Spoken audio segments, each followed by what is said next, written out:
ما کان لنبی ان یکون لہ اسرا. اب یہ ایک اور بہت نازک معاملہ ہوا جو غزوہ بدر کے بعد کہ وہ جو 70 قیدی پکڑے گئے ان کا کیا کیا جائے.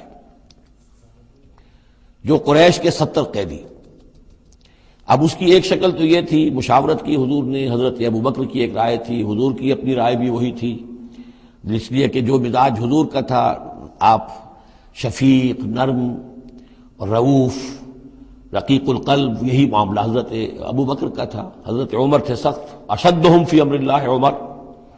حضرت عمر کی یہ رائے تھی کہ ان سب کو قتل کر دینا چاہیے، اگر ہم نے فدیہ لے کر یا قوم معاف کر دیا، ویسے ہی چھوڑ دیا، یہ پھر دوبارہ آئیں گے، کفر کو تقویت حاصل ہوگی. تو اس کو تو جب تک کہ کفر کی کمر ٹوٹ نہ جائے، یہ سانپ جو ہے جب تک کہ پوری طرح کچلا نہ جائے، اس وقت تک جو ہے ہمیں کوئی نرمی نہیں کرنی چاہیے.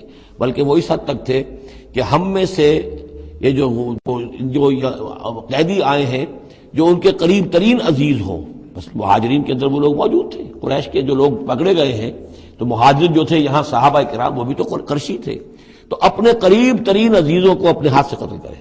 یہ حضرت عمر کی رائے تھی. حضور صلی اللہ علیہ وسلم کی رائے اور حضرت ابوبکر کی رائے بھی یہ تھی کہ نہیں، نرمی کی جائے، فدیہ لے کر چھوڑ دیا جائے. فیصلہ ہو گیا، اس پر عمل ہو گیا. لیکن پھر جو یہ آیت اتری ہے یہ پھر بہت سخت ہے. اس میں اس فیصلے کو غلط قرار دیا گیا، اگرچہ فیصلہ ہو گیا ٹھیک ہے، لیکن یہ کہ اس کے اوپر گرفت ہوئی ہے کہ یہ نہیں ہونا چاہیے تھا. یہ مضمون بنیادی طور پر یہ سورہ محمد میں آئے گا صلی اللہ علیہ وسلم، اور وہاں تفصیل کے ساتھ اس کی پوری بات آ چکی ہے. اور چونکہ سورہ محمد سورہ بقرہ سے بھی پہلے نازل ہو چکی تھی، سورۃ القتال، اس حوالے سے یہ بات جو ہے بہت اہم ہے کہ اس میں یہ قاعدہ قانون آ چکا تھا. اس کے باوجود اس بات کا ہو جانا یہ گویا کہ ایک طرح سے ایک کوتاہی ہوئی ہے، وقتی طور پر نظر انداز ہو گیا اللہ تعالیٰ کا مستقل حکم. ما کان لنبی ان یکون لہ اسرا. کسی نبی کے لیے یہ جائز نہیں ہے کہ اس کے پاس قیدی ہوں، حتی یسخن فی الارض، جب تک کہ زمین کے اندر خوب خونریزی نہ ہو لے، یعنی باطل کی کمر نہ توڑی جا چکی ہو، اس وقت تک قیدی رکھنا. قیدی رکھنے کا مطلب کہ وہ زندہ رہیں گے، آج نہیں تو کل انہیں چھوڑنا پڑے گا. آپ چھوڑیں گے ان کو، وہ پھر کفر کی تقویت کا باعث بنیں گے.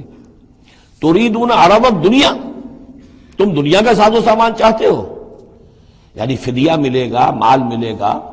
اب یہ ظاہر بات ہے کہ نہ حضور کی یہ نیت ہو سکتی تھی معاذ اللہ، اور نہ حضرت ابوبکر کی، لیکن اللہ تعالیٰ کا معاملہ ہے.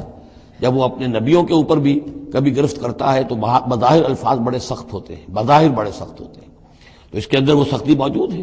ظاہر بات ہے کہ یہ بات نہ حضور کے لیے نہ حضرت ابوبکر کے لیے. تريدون عرض الدنیا، تم دنیا کا سامان چاہتے ہو، واللہ یرید الآخرہ، اللہ کے پیش نظر آخرت ہے. سورہ محمد کی آیت نمبر 4 میں یہ پورا قانون آئے گا، ہم وہاں پڑھ لیں گے. واللہ عزیز الحکیم، اور اللہ تعالی عزیز اور حکیم ہے.